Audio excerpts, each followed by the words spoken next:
Hello friends, स्वागत है आपका हमारे यूट्यूब चैनल में। आज हम करने जा रहे हैं पेजिंग क्या होता है इन ऑपरेटिंग सिस्टम में। हम देखते हैं इसकी definition. In operating system paging is a storage mechanism used to retrieve the process from the secondary storage into the main memory in the form of pages. Operating system में जो हमारा paging है वो एक स्टोरेज मैकेनिज्म है जो retrieve करता है प्रोसेस फ्रॉम सेकेंडरी मेमोरी से एंड स्टोर करता है इन मेन मेमोरी में। Paging is to divide the each process in the form of page. Means हर एक प्रोसेस जो है उसको डिवाइड करता है in the form of page. Page के फॉर्म में प्रोसेस को डिवाइड करता है, उसको पेजिंग कहते हैं। The main memory will also be divide in the form of frames. Means जो हमारा मेन मेमोरी है वो भी डिवाइड होती है फ्रेम में, एंड जो हमारा सेकेंडरी मेमोरी है वो डिवाइड होता है इन द पेजेस में। मीन्स जो हमारा पेजिंग है वो हमारा डिवाइड होता है पेज में, एंड मेन मेमोरी डिवाइड होती है in the form of frame में। इसको आगे डायग्राम से समझते हैं अच्छे से। One page of the process is to be stored in one of the frames of a memory. Means जो हमारा पेज डिवाइड होता है एंड जो फ्रेम डिवाइड होता है, जो हमारा पेज है एक पेज एक फ्रेम में स्टोर होता है, वही बताया यहाँ पर। The page can be stored at the different location of the memory but the priority is always to find the contiguous frame और holes। मीन्स जो हमारे पेज होते हैं, the page can be stored at the different location. हर एक page का अलग अलग लोकेशन होता है, पर प्रियोरिटी ये रखी जाती है कि हर एक पेज जो वो कंटिन्यूस फॉर्म में हो। बट अगर जैसे ये पेज है एंड ये फ्रेम है, यहाँ पर अगर लगातार जगह खाली नहीं होगी तो जो पेज है आगे पीछे भी हो सकते हैं, बट प्रियोरिटी यही होती है कि उसको कंटिन्यूस फॉर्म में रखा जाए, हर एक पेज को हर एक फ्रेम में।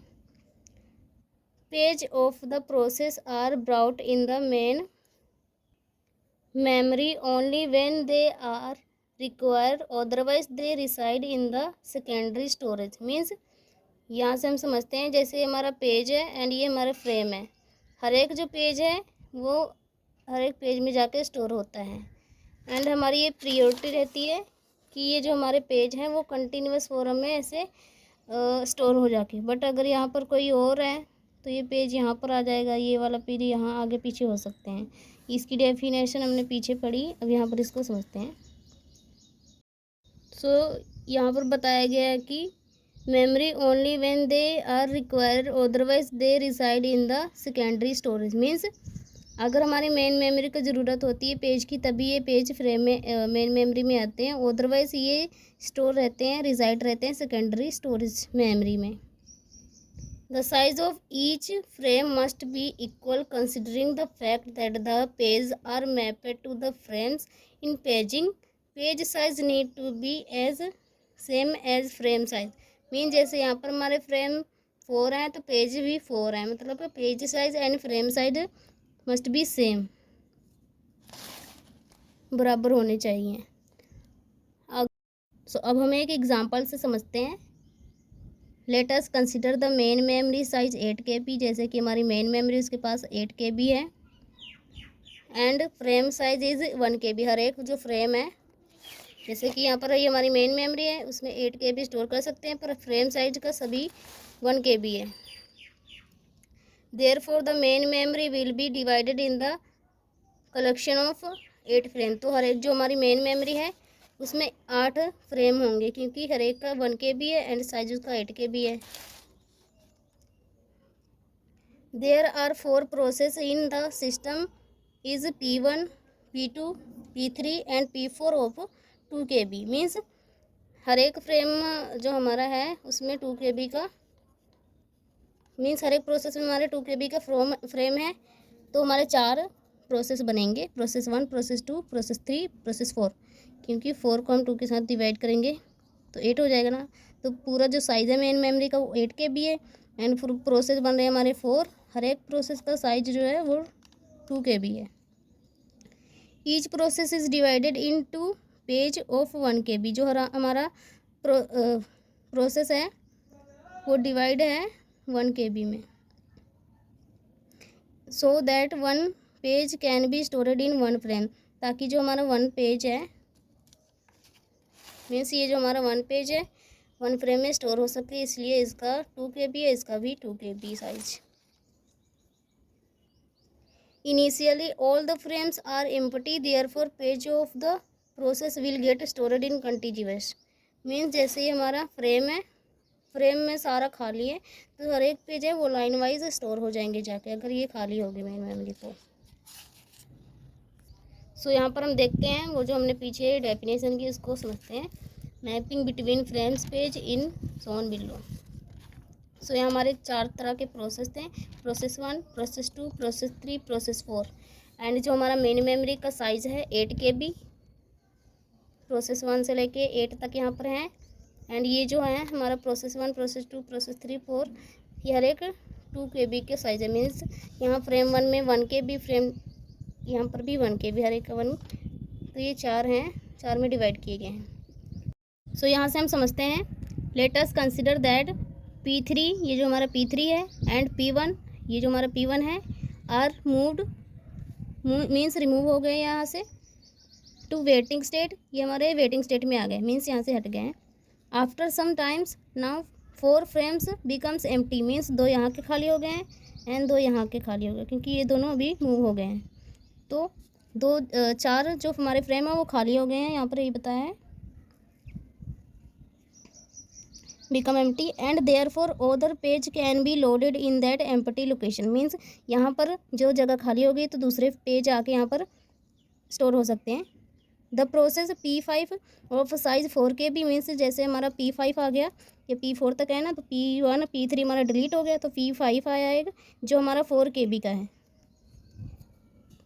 क्योंकि हमारी 4 KB की जगह खाली है, तो P5 आया, उसका साइज़ हमारा 4 KB है। Is waiting inside the ready queue, वो वेट कर रहा है इसमें कि ये खाली हो तो वो स्टोर हो जाए।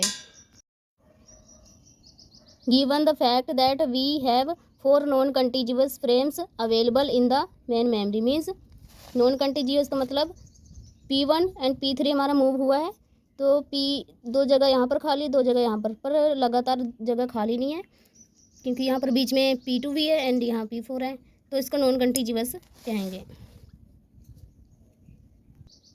And paging provide the flexibility of storing the process at the different places, therefore we can load the page of process P5 in the place of P1 and P2।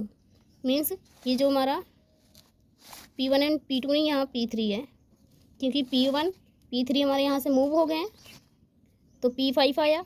वो जो हमारा पेजिंग है ये इतना flexible है कि इसको provide कर सकता है कि ये जो हमारा 4 KB का आया है न्यू P5 प्रोसेस 5, तो उसको नॉन कंटिन्यूअस फॉर्म में उसको स्टोर करने की आज्ञा दे रहा है। यहाँ पर वही बताया कि ये बहुत फ्लेक्सिबल होता है। जो हमारे P1 P3 डिलीट हो गए, उसकी जगह पर P5 आया जिसका साइज़ 4 KB है, वो नॉन कंटिन्यूअस मेमोरी में स्टोर हो सकता है। MMU means memory management unit is used to convert the logical address into the physical address. Means जो हमारा एक लॉजिकल एड्रेस होता है, एक फिजिकल एड्रेस होता है। लॉजिकल एड्रेस जो है हमारा CPU जनरेट करता है, फिजिकल एड्रेस MMU जनरेट करता है, यानी memory management unit. And CPU generate the logical address, वही बता रहे हैं। The operating system need to obtain the physical address to access the page, physical page. Means जो हमारा ऑपरेटिंग सिस्टम है ऑब्टेन करता है physical address to access the page physical, ताकि वो फिजिकल पेज को एक्सेस कर सकते। तो यहाँ पर हम देखते हैं type of logical address. Logical address कितने टाइप का होता है? तो लॉजिकल एड्रेस हमारा 2 प्रकार का होता है, पेज नंबर होता है एंड पेज ऑफ सेट होता है। इसको आगे समझते हैं अच्छे से। So memory management unit of operating system need to convert the page number to frame number. Means MMU convert करता है पेज नंबर को फ्रेम नंबर में। सो इस डायग्राम से समझते हैं हम। यहाँ पर जो हमारा CPU है वो जनरेट कर रहा है लॉजिकल एड्रेस। लॉजिकल एड्रेस हमारा 2 भागों में डिवाइड है, एक पेज नंबर, दूसरा ऑफसेट। पेज नंबर हमें बता रहा है कि यहाँ पर पेज नंबर क्या होगा।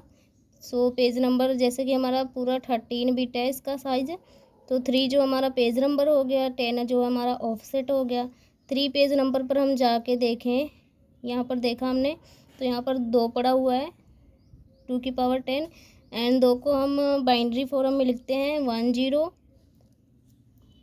सो यहाँ पर 10 हमारा बाइनरी फॉर्म में इसको हमने कन्वर्ट कर दिया। फिर ये जो हमारा ऑफसेट है ये यहाँ पर आया है। सो इसके अंदर हमारा 2 पड़ा है। 2 की हमने फिर जाके आगे देखा, ये हमारा फ्रेम नंबर है 2 मतलब, एंड 2 को हम बाइनरी फॉर्म में 10 लिखते हैं। 10 मीन्स 0 1 2 3 4 ये बाइनरी फॉर्म होती हैं। सो यहाँ पर हमने देखा जाके ये हमारा फ्रेम नंबर है। फिर हम यहाँ से फ्रेम नंबर 2 पे गए। फ्रेम नंबर 2 पे हमने देखा कंटेन करके रखा हुआ है 2 की पावर 10 यूनिट, एंड यहाँ साथ में हमारा ऑफसेट जा रहा है। ऑफसेट जाके एंड ये जो हमारा यहाँ से फ्रेम नंबर 2 जा रहा है, तो टोटल जो हमारा फ्रेम नंबर वो 2 हो गया। एंड ये जो हमारा यहाँ से ऑफसेट जा रहा है ये हमारा 10 बिट का था, तो यहाँ पर ये दोनों कंबाइन होके 12 बिट का हो गए, क्योंकि यहाँ से 2 जा रहा है यहाँ से 10, दोनों का कंबाइन होके 12 बिट का हो गया। सो यहाँ पर फ्रेम नंबर जो हमारे 2 पे यहाँ पर गए 2 की पावर 10 हो गया यूनिट। सो यहाँ पर 2 की पावर 10 कंटेन करके रखा हुआ है। सो ये हमारा फिजिकल एड्रेस जनरेट करता है। सो यहाँ पर सिंपल सा बताया गया है, जो हमारा CPU ये जनरेट कर रहा है हमारा logical address, and logical address हमारा 2 भागों में डिवाइड है, page number and offset. Page number से हमें इसका पेज नंबर पता चल रहा है। पेज टेबल में जाके हमने पेज नंबर 3 पे देखा, क्योंकि टोटल इसका 13 बिट है, तो 3 इसका पेज नंबर हो गया, 10 उसका ऑफसेट हो गया। तो पेज नंबर में जाके देखा, यहाँ पर उसको वैल्यू मिली 2 की पावर 10, यानी हम इसको बाइनरी फॉर्म में लिखते हैं 2 को 10। तो यहाँ पर से हम जाके देखें फ्रेम नंबर 2 पे, सो ये हमारा फ्रेम नंबर 2 हो गया। यहाँ से हमारा जा रहा है ऑफसेट, ऑफसेट हमारा 10 हो गया, तो दोनों को कंबाइन करके देखा हमारा 12 हो गया। 12 जो हमारा ये फिजिकल एड्रेस जनरेट हो गया। सो 2 पे हम जाके देखें, फ्रेम नंबर 2 पे गए तो यहाँ पर हमारा एक वैल्यू दी 2 की पावर 10 यूनिट, एंड ये जो हमारा फिजिकल मेमोरी में स्टोर है, यहाँ पर हम न्यू वैल्यू भी स्टोर कर सकते हैं या फिर इसको एक्सेस कर सकते हैं। सो अगर आपको हमारी वीडियो में कुछ भी समझ आया तो please like and subscribe my channel.